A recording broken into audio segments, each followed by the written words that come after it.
Air Buddies, whatever you want to call it, has been around for nearly 3 decades. In that time, there's been 14 movies and 2 spin-off franchises. Today, I'm gonna make sense of it and figure out how much of the continuity mattered. So join me as I take on this titan of a beloved mid-2000s film series. Hi everybody, I'm here at a basketball court. If Air Bud can do it, then so can I. Today, I'm teaching Bobo the Don't interrupt me.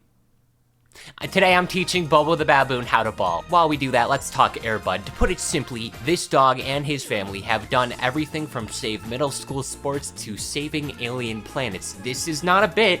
I hope you're ready, this is the most tame it gets. The Air Bud saga most prominently takes place in Fernfield, Washington, in the United States on an alternate version of Earth, though there's a good number of times where this location isn't important. Otherwise, this is a supernatural town, and when that happens, the whiplash will hit at a very specific point, and it stings. It hurts real bad, and it will obliterate your thoughts on the franchise. It's my headcanon that Fernfield lies on the border to Montana, as they reused the town hall at the end of the second Sonic movie, which also takes place in Montana. I truthfully believe this location is entirely magic and capable of summoning magic creatures. Good example of my thinking. Let's take a look at the first time point. 1937, Fernfield, Washington is having a warlock crisis. There's Warwick the Warlock, and he captured 5 puppies, and he wants to use their souls to feed the Halloween Hound and take over the world of Air Bud. He starts gobbling up the puppies and eventually leaving one last one named Pip. Unfortunately for the Hound, the sun prevents him from completing the puppy soul-eating spell, so Warwick decides to hide in the Hound's mirror with him, and Pip has his body turned to stone as he's stuck in the mansion for the foreseeable future as a ghost. In specific, this is gonna upset Pip's old owner, Joseph. It literally ruins his life. This child gives up from living from this situation and prepares to die alone. Please remember this very specific plot point. It'll be relevant in 25 minutes. Oh, you think that was not a nowhere situation? Anywhere from 1950s to the 80s in Egypt, the uncle of Air Bud, Digby, not even risking the actual name, along with his owner, Thomas, were looking for the tomb of Cleopatra, and that'll only be found when 2 halves of a dial are. The duo were only ever able to find the first half. The dog probably died of very natural causes, but it's a kid's movie, you never know. Either way, please remember this very specific plot point. It'll be relevant in about 25 minutes. Oh, you think that's a lot?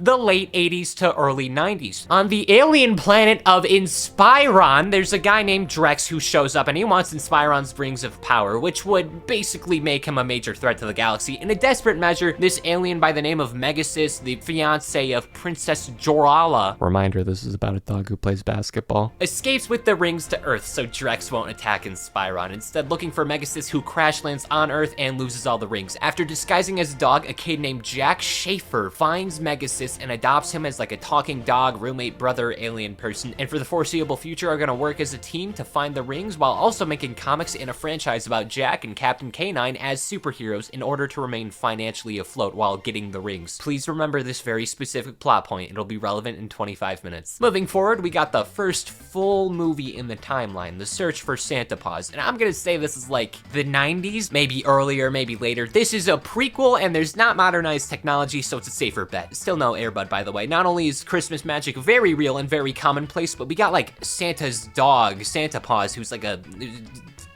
it's a dog.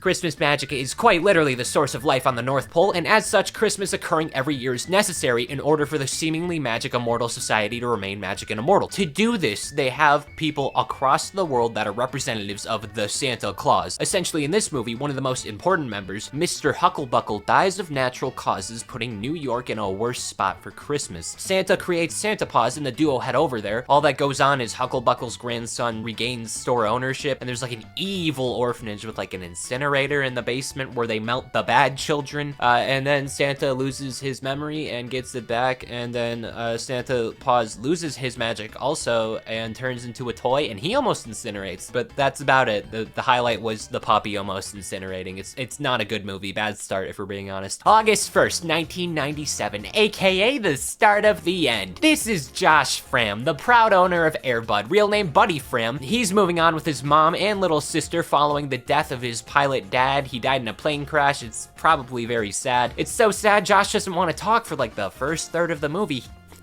Don't know why though. So there's this local clown, Norm Snively, and you know damn well that's a bad guy name. He like sucks at being a clown, and because of Buddy being a silly little doggy, Norm gets mad, falls out of a truck, Frams almost hit him, they don't, and for a few days, Buddy is homeless. Now Josh, at the same time, signs up for basketball tryouts at his new school, and he just like sits there for 2 hours, and the coach is terrible, so he doesn't even like bother. He's like, okay. Afterwards, he finds this abandoned basketball court, cleans it up, and learns 3 things when he discovers Buddy. Buddy likes pudding, Buddy will be his best pal, and Buddy can ball! Holy shit!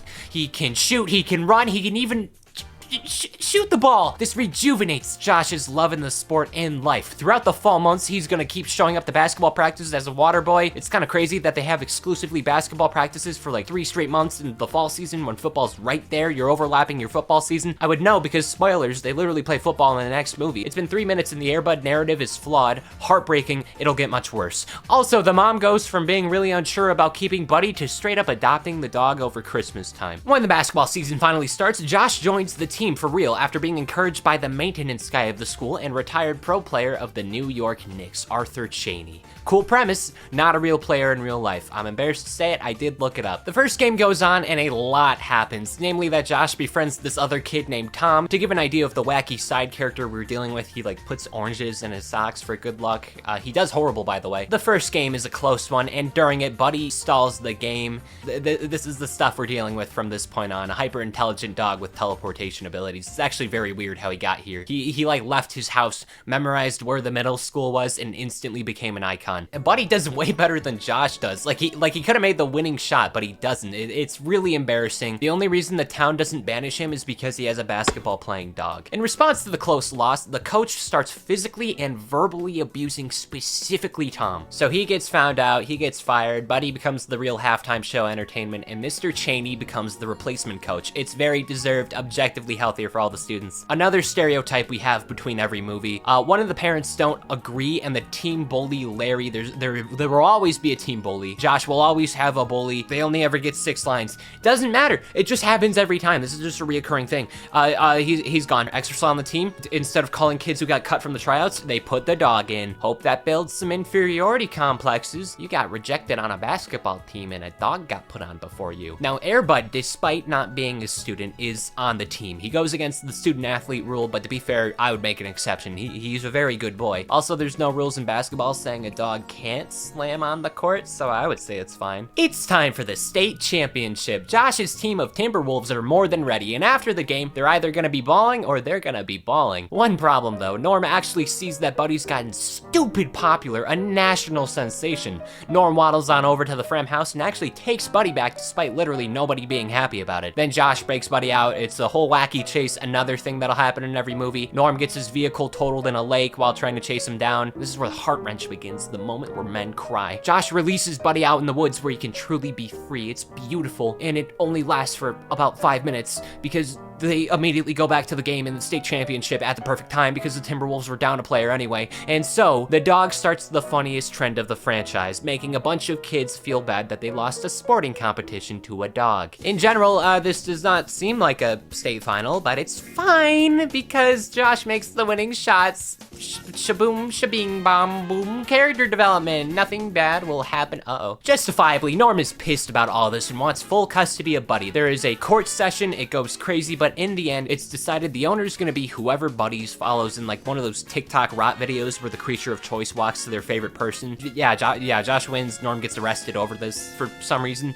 And that's the end of the movie. Now that was a good intro. We've met the main family, got accustomed with Buddy, and even seen a pattern start to develop. This movie was a good example, and from here on out, every movie is gonna follow a very similar formula down to a T. Josh and Buddy are hanging out, they do a certain sport for a semi-personal reason. The family will see some sort of new adjustment to get accustomed to. Everybody will somehow be shocked that the dog can play a sport, even though it's been established the dog can play any sport convenient. There will be a new coach that shows up for that specific movie. The villain wants to take Buddy for one reason or another. The villains have a vehicle or something else important obliterated as punishment for their ignorance, and at least Buddy will show up partway through the final game to save it. It'll vary movie to movie, but this is the gist of each tale. Weirdly though, the quality of Air Bud coincides with how well Buddy actually plays the sport. Like the first movie, it's very average. At the same time, Buddy was just okay at basketball. He never passed, honestly, just stay on the dog. He could never shoot. It was very easy to counter. He can't even dribble. But anyway, next up, starting on August 14th, 1998, Air Bud Golden Receiver. Buddy stains the world when he ruins a basketball game, and somehow nobody stopped him on his way to the court. In most cases, the mom would lose their mind if the family did something this embarrassing, but exclusively in this movie, no. Josh's mom, her name's Jackie, she starts dating this new guy, Patrick. He likes boating, he's a veterinarian, overall a pretty nice guy, and Josh, who literally doesn't speak for the first third of the last movie because of grief over his deceased father, isn't taking it all too well. He doesn't like Patrick.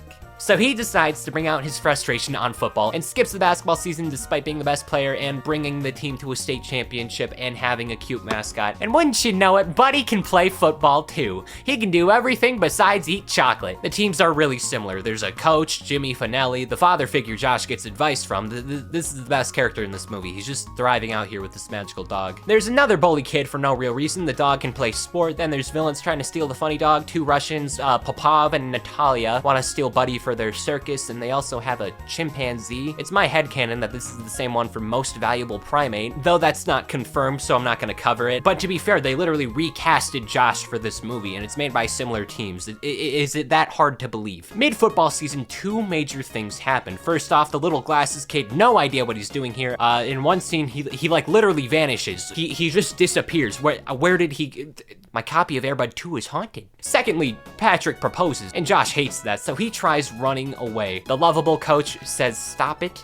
He stops it, and now it's time for the championship. Another one! This middle school is just very good at sports, but those rotten Russian circus workers steal Buddy and wacky hijinks ensue. The funny monkey decimates the antagonist, and then Buddy helps and they make a comeback during the second half of the game. You know, mental game-wise, I feel like just having a dog on a football team in specific feels like cheating. American football is very reliant on full tackling the opposing team, and by having a dog, I feel like there's a huge mental barrier that players are gonna have to— Oh my god! That kid just tackled Air Bud. Could you imagine for a second being the kid who deliberately tackled a dog and injured it so it had to sit out for the rest of the game? He just ruined his social life. This is genius. The NFL should have more dogs on teams. Completely irrelevant. Josh team wins. Patrick was gonna leave to make Josh feel better. Josh says no, he stays then. Then the family goes to a Seattle Seahawks game where Buddy gets into another major league stadium. He's gotta stop. The security's really bad. December 12th, 2000. Jackie and Patrick get married. That's cool, I guess.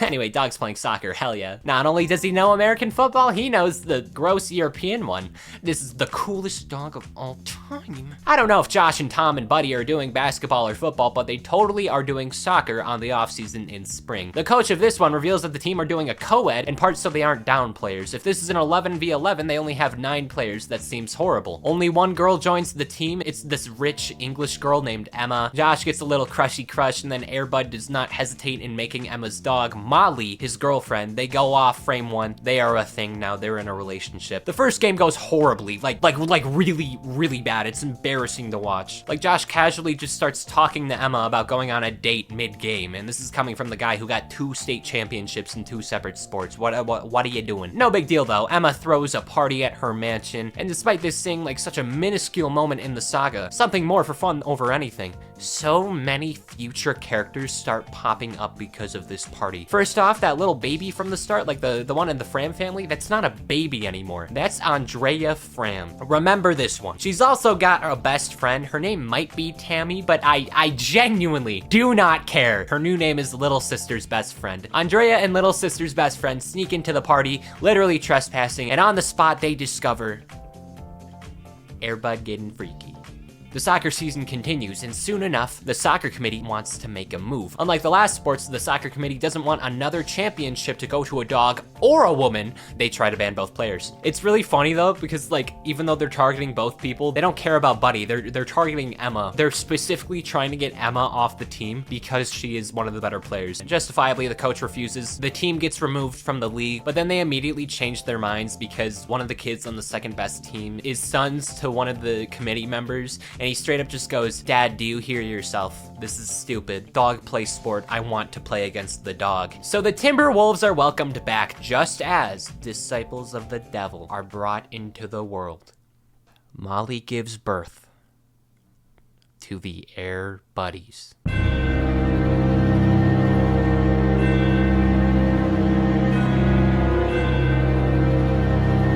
Wait, hold on. 1, 2, 3, 4, 1, 2, 3, 4, 5. Wait a minute. 6 buddies? But I only see 5 on the other movies. Last time I checked, 6 doesn't equal 5. Where did that last one go? All right, let me explain. So the villains of the day are Webster and Snurbert. To be fair, I would be an asshole too if my name was Snurbert. So Snurbert wants to steal the puppies so he can make money off of the magical, hyper-intelligent, sport-playing puppies, whereas Josh and Emma, with the consent of Buddy, give him the 6th buddy as Webster gets Snurbert arrested, and then he drives them all to the championship game, and the 6th buddy is never, ever, ever mentioned again. I'm sure you can guess what's next. The best player on the team makes it back for the second half of the game. Buddy decimates the field, and this time he actually makes the winning shot, cementing this is the best movie so far. Suddenly, the U.S. national women's soccer team shows up, and out of any of the women in the United States viable for the team, including the one that is on the team, they choose Buddy to be a backup goalie. So in the final shootout, Buddy comes in, pops in, clutches, saves the winning game, making the national US women's soccer team the world champs and making Buddy a world puppy. This is stupid, I'm moving on. June 18th, 2002, Air Bud's 7th inning fetch. Josh and Tom are going to college, and this means Andrea's now the main character. Now, honestly, both of these children have been and always will be pretty generic Disney Channel original movie type of children, so I'll allow it. But the new best friend, I don't like this one. Instead of Tom stuffing oranges into his socks and getting physically harmed in virtually every situation through his silly antics, now we're stuck with little sister's best friend. And listen, I tried, I really did. I can't enjoy little sister's best friend. She's in the movie more than Air Bud.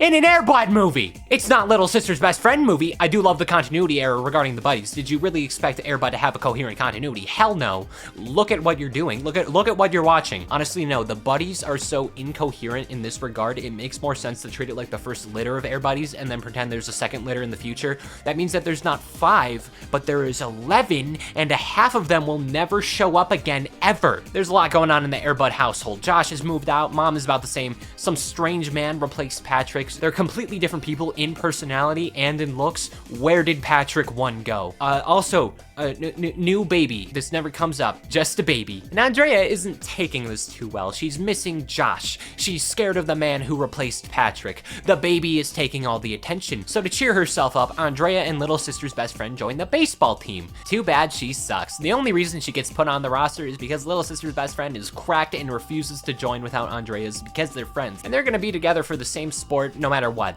So then she gets injured and sits out the rest of the season. And now they're down a player. Why do they keep making teams with not enough people for backups? Whoa, the doggy can play baseball. Who could have guessed? Wow! This is like the only time the dog plays in the movie, and it doesn't look good. It's like in Mario Super Sluggers when you just have a random NPC playing. It doesn't make sense. Now behind the scenes, there's a scientist duo who's been capturing the buddies to study them, believing they have a dominant gene to make them unfathomably good at sports. This goes nowhere, and these are worse villains. I like the raccoon though. Another championship, another champ. Dog girl play, they play win. Buddy goes to the Anaheim Angels in the Major League. World champion MVP. This is the greatest athlete of all time. Okay, next thing. June 24th, 2003. All right, you had me at basketball, you had me at football, you kept me at soccer barely. You started losing me around baseball, but volleyball? This makes sense, actually. Nah, he's literally just doing what he did in basketball, but better. Too bad they don't even say the word volleyball until the halfway mark. Everybody takes over an hour to even touch a ball. This one's just kind of weird. Like, almost nobody returns after introducing all these characters. That includes recasting almost everybody. Family is recasted, the baby is relevant, and his character traits are having a big bowl cut, ice cream, and looking like a stock photo child that would be used in a FNAF analog horror. This kid looks like he's gonna be Golden Freddy. It's summer vacation, and everyone's gonna have fun and boil in the West Coast sun. But little sister's best friend is moving away.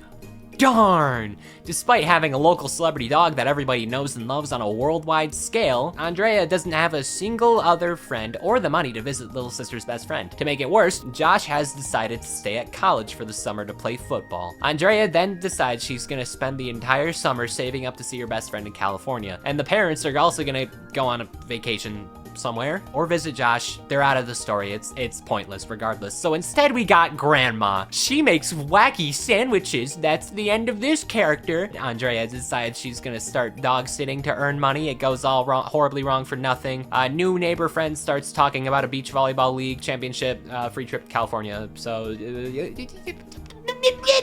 Meanwhile, the villains want a diamond, and they capture Air Bud, and they have a lot of juice boxes, and they follow the ice cream child for scarily too long. Out of context, two strange men and a big illegitimate ice cream van following around a small unattended child looks really, really bad. But it's cool, they lose when Air Bud makes them real dizzy. Yep, dizzy. Whoa, I'm dizzy. Whoa. The movie ends after spending the entire summer to visit little sister's best friend for a weekend. It took 2 months. You have wasted your summer vacation. Just charge money for Buddy to do cool tricks like Norm did. It isn't that hard when you have a magic dog. Why aren't you doing what the villain did in the first movie? December 12th, 2006. The year of the dog strikes, and we are at the mercy of whatever ancient deities arose to concoct this ancient horror. 5 microscopic demons infiltrated this franchise we all know and love and infected it with its black pus of torment.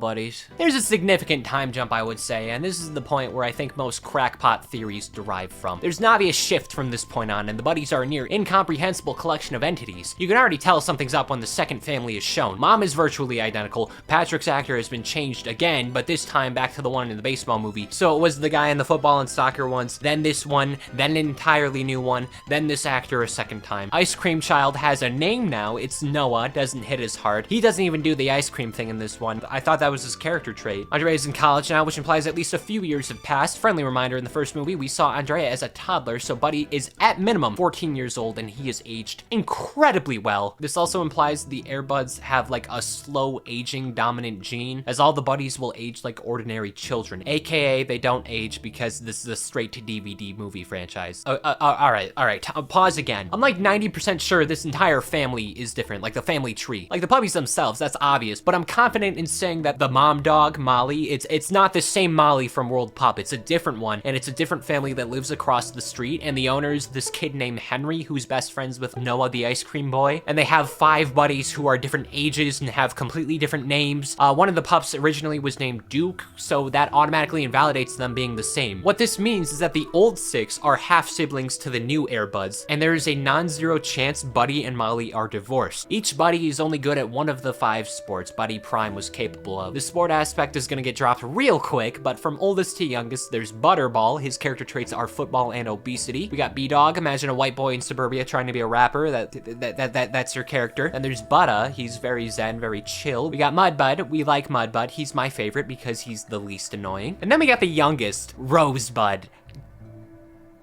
And she has a bow. One day, Buddy and Noah go to a basketball game. They never explain why Buddy is still on the team. Dog or not, he should have graduated by now. The family hires a babysitter named Miss, just look up Airbud Nanny, not even risking the word. I know what it means. I just not even gonna make sure I have that audio file available. They eat some pie, and then the family deems that the dogs are gonna be put up for adoption, and the entire town goes nuts over the chance of having some purebred sport-playing dogs, and all of them don't want to go to their respective homes for different reasons. Butterball specifically hates that his candidates are vegetarian. Mudbud's potential family is very meat-oriented. You get the idea, stuff like that. Now, this is Cellric. He's an animal mercenary who just gets exotic animals and gives them away for a lot of money. So Cellric sends his assistant Denning and idiot nephew Grim to catch a buddy. These are the best villains, and this is like the best movie, by the way. It's all downhill from here. They capture the buddies. They then free them to get Buddy and Molly instead, so the buddies are gonna go over and free their parents, and Cellric finds out his minions are dipshits for getting the regular dogs over the puppies. They chase the pups to a drive-in theater where they get basically publicly executed by some bikers when they find out the puppies are being chased by these scary men. Meanwhile, there's a sheriff, and with the sheriff, there's Sniffer. Just an old bloodhound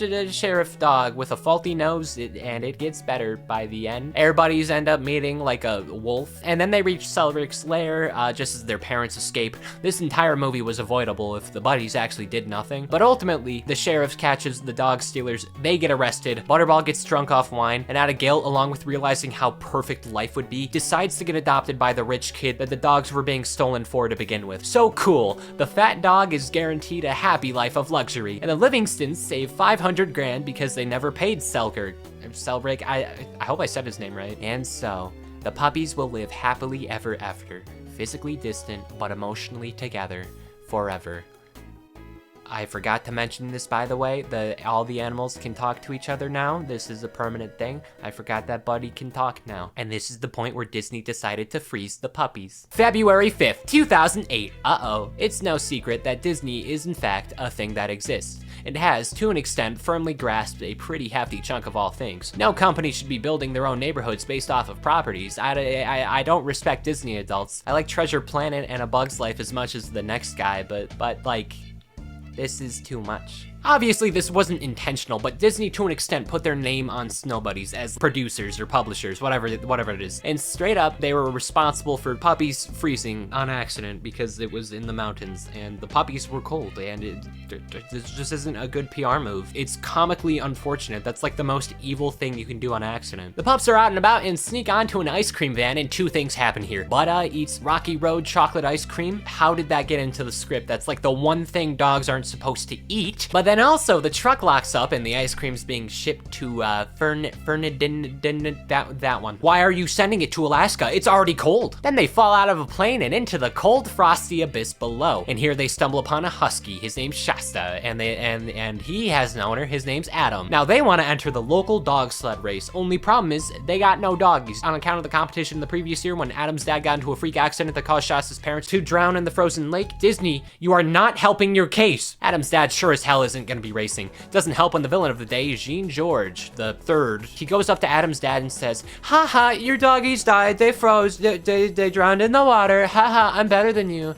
And that's very funny. The rest of the movie's simple enough. Dogs go training. They do the race. They win the race. They go home. End of the movie update. Whole cast, all the characters from the first 5 movies, including Buddy, they're done. They never show up again. Last movie with Buddy, or Molly, or Patrick, and everybody else. From here on out, no more Air Bud, the ever iconic athletic dog. Oh, good. February 3rd, 2009. Dogs in space. Bud is sitting outside with his owner Sam, and he wants to get something from the moon real bad, like a moon rock. Next day, there's a class field trip. They're going to Viston Enterprises on the day of a spacecraft launch, and this portion is virtually the same as the last movie. The dogs sneak on to somewhere where they don't belong, and as punishment, they are removed from the planet. And oh my God, this is so boring. How do you make a space movie boring? All of this is minuscule and nothing sauce. The humans forgot to refuel all the tanks, so they stop at like a Russian space station. They meet another dog, his name's Sputnik. He wants to leave space. The station blows up. I don't know, Mudbud is dirty or something. They go to the moon, they fly around. Butterball almost succumbs to the depths of space. Very funny visual. They go home and the movie ends. Bam, just saved you an hour and a half. The only things worth noting here is they forgot what gravity is a lot of the time, and that's kind of neat. The CGI is genuinely abhorrent. This was a highlight, by the way. And the main villain's name is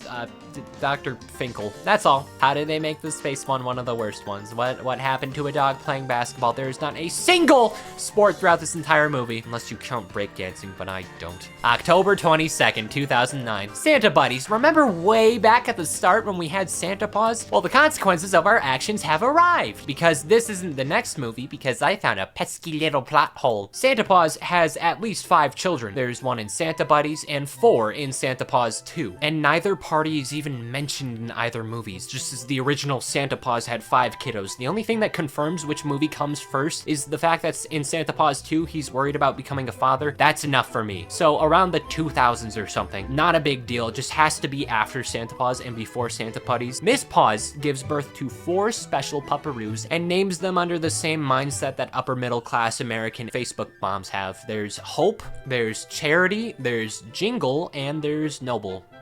They do nothing. Unironically, Miss Claus appears more in this movie than all of the puppies combined. Here at the North Pole, all the elves and characters are facing a crisis. Again. The Christmas icicle's starting to melt. Again. This is in part because the happiest Christmas town in America, that being Pineville, Montana, very strange location, but sure. Just like in the first movie, we have another Christmas ambassador going away, and Pineville's one is Michelle Reynolds. She died, her son is upset, her daughter is blissfully unaware and is indifferent because Christmas is that special to her. So Miss Claus makes her way down there, the puppies sneak along, do some Christmas magic chaos, they grant wishes or whatever, and you can tell I don't like this movie. Eventually they grant the wish of a kid who wants Christmas to stop being Christmas. And I guess that's enough to make everyone in the town an asshole. So the kids gotta use like their siren singing to reawaken the Christmas love. This is the most boring movie of the lineup. I will never think about this movie again. Okay, now it's time for Santa Buddies. Here at the North Pole, again, all the elves and characters are facing a crisis. Again. The world population is starting to not believe in Christmas magic. The yearly problem, you know the drill. Magic, icicle gone, Christmas go bye-bye. Now Santa Paws, he's still here, but for some reason we got another dog, Puppy Paws. He breaks all this shit in the workshop, he gets yelled at, and he wishes Christmas would die. And he takes the icicle that literally just starts crackling like it's about to be the final Christmas ever. Santa Paws then freaking sneaks into Fernfield because he saw Butterball ruining Thanksgiving. He's on the naughty list, being the despicable, putrid glutton he is. And one by one, he goes to everybody's home, ruins their respective lives. The funniest one is by far B-Dog, partly because... Meanwhile, there's a bit of a Scrooge of a dog catcher snatching puppies and deliberately capturing sad puppies on Christmas because his mom has a dog allergy, so he never got one growing up. And this is insane hating. Funny character. But it's okay, this one puppy, Eddie, and the buddies all go rescue Santa Paws, and the puppies trample the bad guy, so he's nice now, and he gives away all of the puppies for free on Christmas. That's the villain. Same old, they save the day. Go to the North Pole, stop the magic icicle by asking nicely. Santa's reindeer can't fly at all for some reason, so the buddies are laced with Christmas powder. They become temporary reindeer, and all the puppies go across millions of houses throughout the night, and the obese freak is blessed with a mountain of Christmas treats. It upsets me knowing that Butterball's net worth is probably higher than mine. Halloween 2011. Spooky buddies. Roughly 6,000 words ago, I was talking about Warwick the Warlock. The buddies and their owners learn about the manor. Some ding-dong dishing children accidentally free Warwick. They get turned into rats. And the Hound is back. He's got to get 5 more puppy souls. 1, 2, 3, 4, 5. I wonder who's getting targeted. Some other things happen here, including the sheriff. Sheriff Dan. Forgot to mention, Sheriff Dan is great. He gets turned into a monkey. Warwick is mind controlling the whole town, and Pip looks like that now. All the while, Joseph helps the kids, and as sad as he still is about his puppy being turned to stone roughly 80 years ago, I mean, it's justified, but also he ruined his life over a dog. Anyway, Warwick and the Halloween Hound are banished to hell. Hell is real, and the Air Buddies have looked into it. Not to mention they came from it, and somehow not a single person in the town is weirded out by the fact that there was mind control, and mind control is real, and magic is real, and hell is real. Is there something in the water in Fernfield, Washington? January 31st, 2012, Treasure Buddies. Roughly 6,100 words ago, I mentioned Thomas and Digby. Well, by pure chance, Thomas's dog and the owner of Digby is the grandfather of Pete, the kid who owns Mudbud and is one of Digby's nephews. There's this hairless cat archaeologist guy, Philip Wellington, managed to find the other half of the dial Thomas wasn't able to. So Thomas, Pete, Philip, all of them go back to Cleopatra's tomb, and the buddies decide to hide in a box of TNT. I wish there was more here, but really they go on a desert walk through Egypt, eventually stumbling onto Cleopatra's tomb. There's death, there's a talking immortal snake, there's B-Dog turning into a cat demon, but most of all, there's a really boring movie. The day is saved, generic villains defeated, Fernfield Museum gets a new attraction, and the monkey character sneaks in and steals it, so... yeah. And tragically, my friends, the end is near. The final Air Bud movie, the final voyage, the swan song of these puppies, it's time to say goodbye. August 27th, 2013, Super Buddies. So if you remember, back in Air Buddies, the plot happened because Butterball's owner, Bartleby, wanted a sport-playing dog and his dad got rich to make it happen. Out of nowhere! Bartleby is now living and spending his birthday at his grandpa's house, who is on a farm. And all of the kids who are there solely because they have magical puppies that are related to each other are also at the birthday farm. It's time to finally talk about Inspiron, the aliens, the rings, all of that is finally get addressed. I'm sure you forgot about that. Remember when that was at the beginning? Just in the timeline, just part of the story, it was just here for the... Once again, Fernfield, Washington happens to be the most eventful place on the planet. All 5 of the rings landed with each other in Bartleby's grandpa's barn.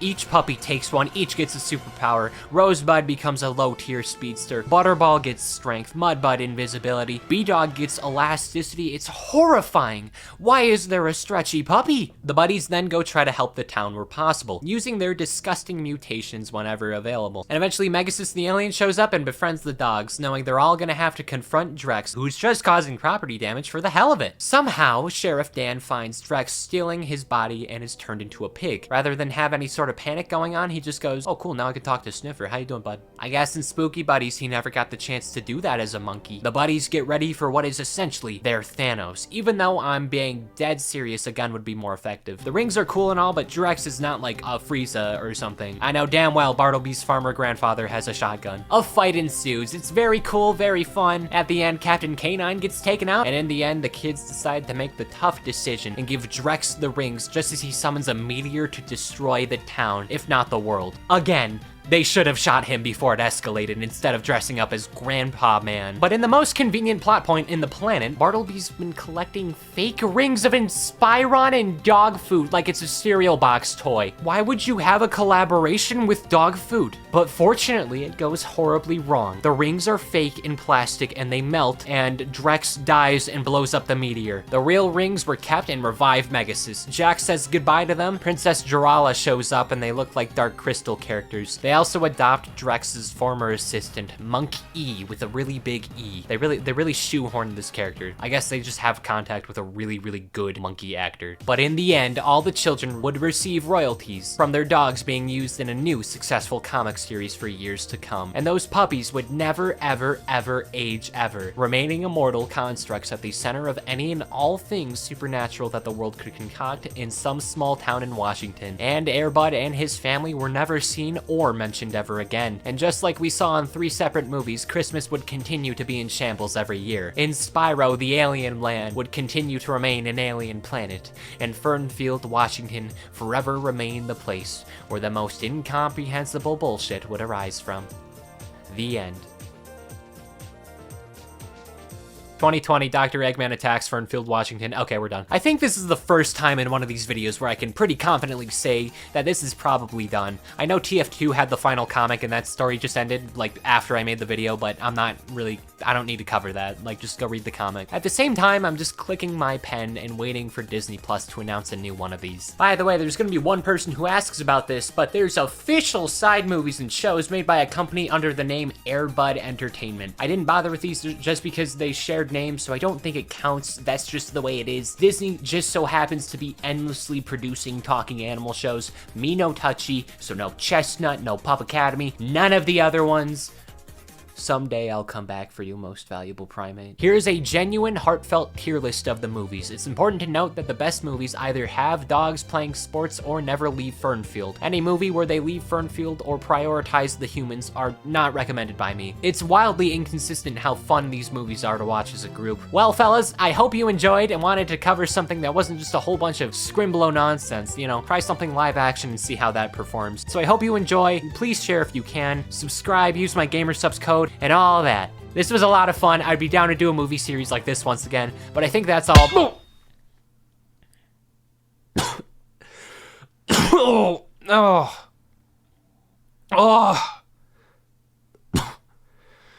Oh, that was a good pass, Bobo. Oh.